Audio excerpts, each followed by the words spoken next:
ولی کے پہچاننے کے لیے کرامت شرط نہیں ہے، کرامت ایک ذریعہ ہے، ضروری نہیں ہے۔ کتنے اولیاء ہیں جن کی کرامات ہمارے تک نہیں پہنچی لیکن وہ اللہ کے ولی ہیں۔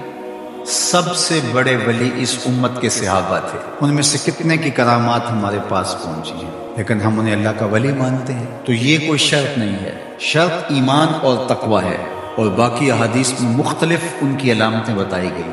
الذین اذا رأوا ذکر اللہ، ایمان اور تقوی سے متصف بندگان خدا کی ایک علامت یہ ہے جب تم ان کی صحبت میں بیٹھو تمہیں خدا یاد آ جائے، اللہ کی یاد آنے لگے۔ تو کرامت معیار ولایت نہیں ہے اور شرط ولایت بھی نہیں ہے۔ تھوک کے حساب سے مارکیٹ میں بہت سارے لوگوں کی جعلی کرامات موجود ہیں، تو اولیاء کے لیے ہم عقیدت اور محبت کے جذبات رکھتے ہیں تو پھر مارکیٹ میں 2 نمبر بھی اس کا آئے گا۔ اور ہمیں پتہ ہے غذائی اجناس سے لے کر کے ادویات تک اور دیگر ضروریات زندگی تک کہ اصل کیا ہے اور نقل کیا ہے، تو ہمیں اس میں بھی غور و فکر کرنا چاہیے کہ اصل کیا ہے اور نقل کیا ہے، نہ یہ کہ ہم چند بدطینت لوگوں کی وجہ سے حقیقت کا انکار کریں۔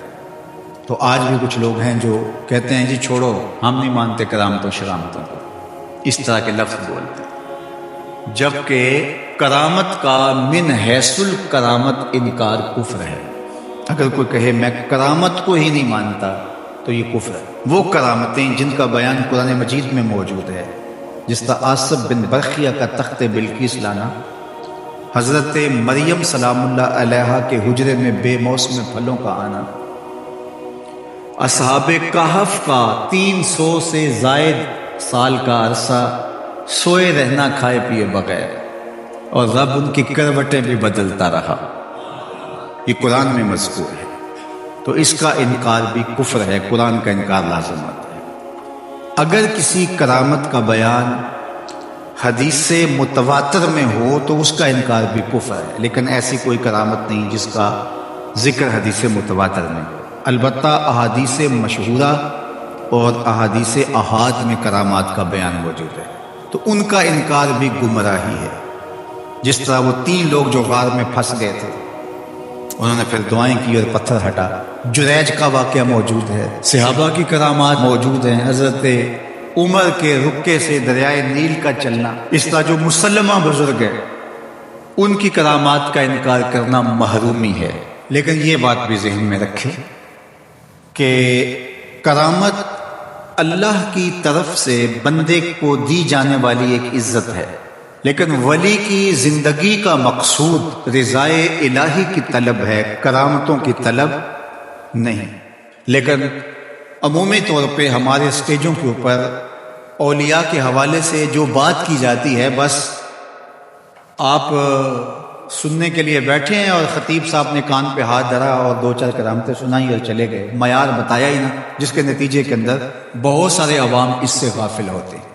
میں اللہ کا شکر ادا کرتا ہوں کہ ہم نے ہمیشہ اس بات کا التزام کیا ہے کہ لوگوں کے سامنے پوری تصویر رکھیں، کیونکہ مجھے اس بات کا احساس ہے کہ آپ لوگ کتنی محنت کر کے کہاں کہاں سے چل کے آتے ہیں، پورے پاکستان میں بلکہ پوری دنیا میں ہم جہاں گئے ہیں، ہمارے سامنے جو لوگ آ کے بیٹھتے ہیں زیادہ تر طبقہ باشعور لوگوں کا ہوتا ہے، تو پھر ہماری ذمہ داریاں اور زیادہ بڑھ جاتی ہیں کہ ہم جو ہے وہ ان کے سامنے وہ بات کریں جو بات کرنی چاہیے۔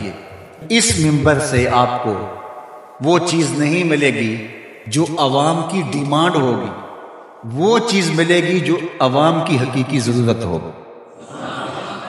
اس پر میں بھی اللہ کا شکر ادا کرتا ہوں، اس پر آپ کو بھی اللہ کا شکر ادا کرنا چاہیے، اور نہ یہ کہ کچھ 2 نمبر لوگوں کے رد عمل میں ہم حقیقت کا انکار کر دیں، جس طرح معتزلہ کر رہے ہیں، اور ایک طبقہ وہ ہے جو رتب و یابس کو قبول کر رہا ہے، اور آپ نے ایسے شخص، ایسے لوگ کہ جو اچھے انسان بھی نہیں ہیں، لوگوں کو دیکھا ہے کہ ان کو ولی مان رہے ہیں اور ان سے اپنی حاجتیں طلب کر رہے ہیں، ان کو ہادی مان رہے ہیں، مرشد مان رہے ہیں۔ وہ شخص جو خود آشنا بھی نہیں ہے وہ تمہیں منزل آشنا کیسے کرے گا؟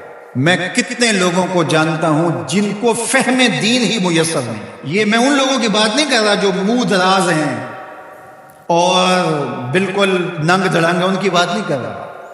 جو بظاہر حلیے میں بھی ہیں ان کا فہم دین ہی ناقص ہے. کتنے ایسے علماء کو جانتا ہوں ان کی توحید کا تصور ناقص ہے.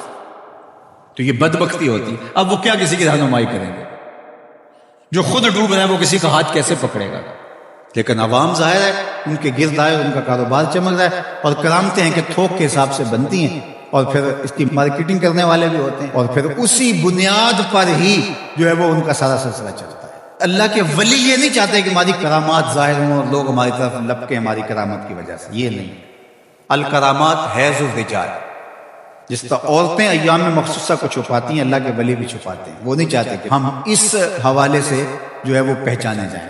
باقی دور موجود کے اندر کسی صالح متقی شخص کی کوئی ایسی بات سامنے آئے تو شریعت کے میزان پہ پرکھا جائے. اگر وہ شریعت سے متصادم نہیں ہے تو مان لینے میں کوئی حرج نہیں ہے.